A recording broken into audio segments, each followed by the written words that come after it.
مہر نام ہی اس چیز کا ہے کہ آپ نے فوری طور پر، وہ ٹوکن ہے اس بات کا. ہمارے ہاں تو نہ یہ ان میں سے ایک ایک چیز دیکھیے طے کیا ہوا ہے ہم نے کہ ہر چیز کی خلاف ورزی کریں گے. مہر ایک علامتی اظہار کے طور پر ہوتا ہی نہیں، وہ اصل میں یہ خیال کر کے رکھوایا جاتا ہے کہ طلاق دینی مشکل ہو جائے.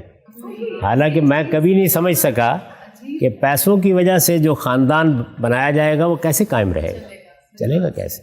اور ویسے بھی میرے نزدیک تو یہ عورت کی اہانت ہے، کیوں وہ ایسے کرے.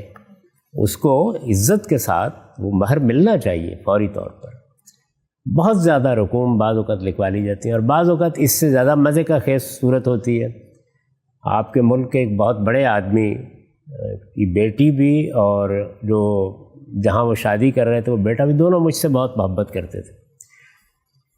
تو انہوں نے بڑا اصرار کیا کہ نکاح تم پڑھا دو.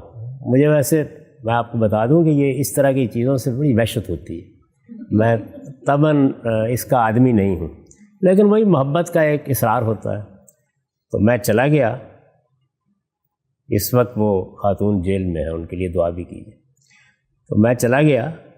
جیسے ہی نکاح کے کاغذات میرے سامنے رکھے گئے، اب ایک ایسا خاندان ہے جس کے بارے میں مجھے معلوم ہے کہ وہ ان کے لیے کروڑوں اربوں کوئی چیز نہیں ہے. مہر کیا تھا؟ 32 روپے. میں نے ان سے پوچھا، میں نے کہا یہ کیا حرکت ہے؟ تو انہوں نے کہا کہ شرعی مہر تو یہی ہوتا ہے. یعنی پڑھے لکھے لوگوں کا حال یہ ہے. تو میں نے نکاح پڑھانے سے انکار کر دیا. میں نہیں نکاح پڑھاؤں.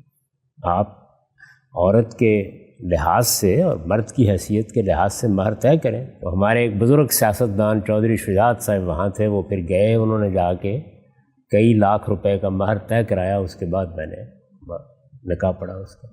تو ایسا ہوتا ہے ہمارے یہاں، یعنی ادھر وہ ادھر یہ، دونوں انتہاؤں میں ہم فیصلے کرتے رہتے ہیں.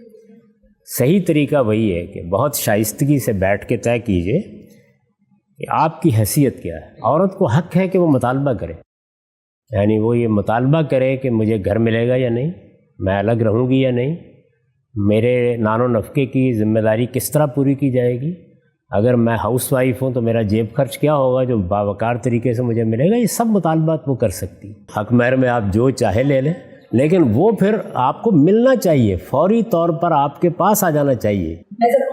جی ہاں، فوری طور پر آ جانا چاہیے. یعنی اس کو مؤخر کر، وہ اصل میں دیکھیے یہ بات کہاں سے نکلی مؤخر کرنے والی.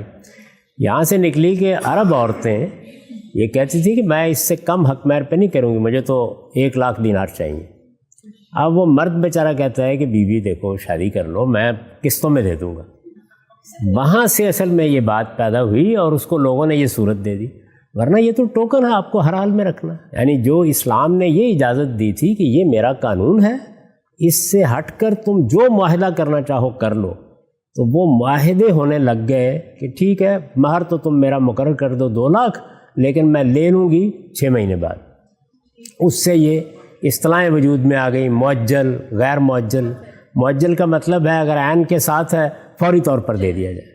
معجل اگر عین کے ساتھ نہیں ہے، واؤ کے ساتھ ہے، تو اس کا مطلب یہ ہے کہ مدت مقرر ہو گئی ہے، طے ہو گیا ہے کہ تم 2 سال بعد دے دو گے، قسطوں میں دے دو گے. یہ ساری چیزیں اصل میں عورت کی طرف سے رعایت دینے سے وجود میں آئی تھی. یہ ایسے ورنہ ٹوکن آپ کو دینا چاہیے فوراً.